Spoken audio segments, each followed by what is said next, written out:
दिल्ली। और बीजेपी तर्जुमान शाहनवाज हुसैन ने न्यूज़ 18 से खास बातचीत की। उन्होंने कई मुद्दों पर इजहार ख्याल किया। आम आदमी पार्टी को भी उन्होंने निशाना बनाया। पूर्व केंद्रीय मंत्री और राष्ट्रीय प्रवक्ता बीजेपी के शाहनवाज हुसैन साहब, सर, जिस तरह से पूरे देश में नागरिकता कानून को लेकर प्रदर्शन चल रहे हैं, ईडी की तरफ से एक जानकारी आई कि बहुत ज्यादा फंडिंग इन सब को लेकर हुई नागरिकता कानून के खिलाफ प्रदर्शन कराने के लिए। देखिए, पीएफआई क्या कर रहा है। हम लोग शुरू से सवाल उठा रहे थे कि पीएफआई के लोग पूरे मुल्क में बहुत बड़ी साजिश करने वाले। पता लग गया, एक्सपोज हो गए, कहाँ से माल आया और कहाँ गया, किसे किसे माल मिला है, सब पता कर लिया गया है। जवाब देना होगा।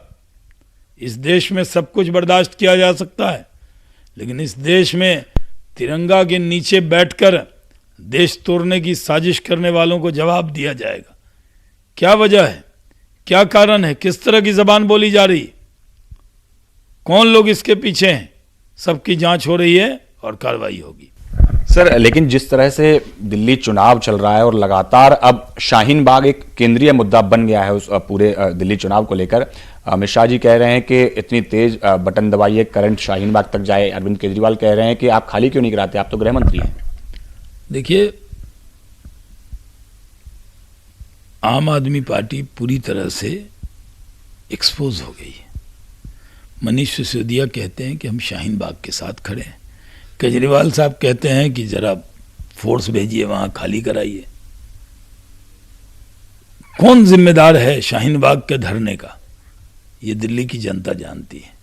आम आदमी पार्टी जो पर्दे के पीछे खेल कर रही है, वो नकाब अब हट गया है, अब उनको जवाब देना होगा।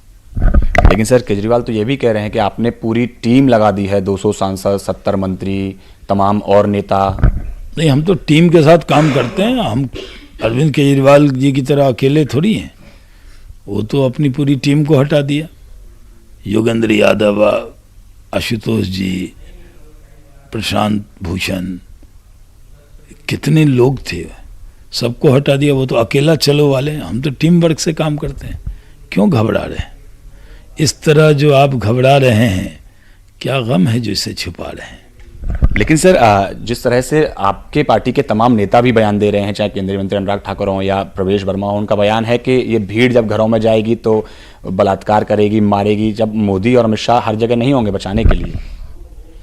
नहीं, देखिए, अनुराग ठाकुर जी ने तो सिर्फ देश के गद्दारों के खिलाफ बोला, लेकिन नीचे से पब्लिक क्या नारा लगा रही है उस पर हमारा थोड़ी कंट्रोल होता है। क्योंकि कोई कहेगा कि हम असम को काट देंगे भारत से, तो उसको क्या देशभक्त कहेंगे अनुराग जी? धन्यवाद हमसे बात करने के लिए। कन्वर्सेशन जगदीश गौतम के साथ, पवन गौर, नेटवर्क 3, दिल्ली।